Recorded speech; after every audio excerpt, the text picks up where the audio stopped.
శ్రీరామచంద్రమూర్తికి కూడా పట్టాభిషేకం సీత నీకు నాకు అన్నట్ట.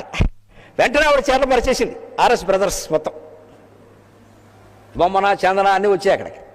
ఓ పరిచేసింది 10 చీరలు. ఏది కట్టుకోమంటారు చెప్పండి, పట్టాభిషేకాన్ని మీ పక్కన కూర్చోవాలి. మరి చక్రవర్తి రామచంద్రుడు చాలా తెలివైన వాడండి. ఓ చీర తీసి ఇది కట్టుకోనంటే నేను అదే అనుకున్నా. ఈయనకెలా తెలిసిందండి?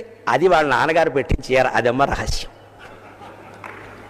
ఆ పుట్టింటి వాళ్ళు పెట్టినటువంటి చీరల మీద భర్త భార్య లేనప్పుడు గుర్తు ఏదైనా పెట్టుకోవాలి కనపడేలాగా.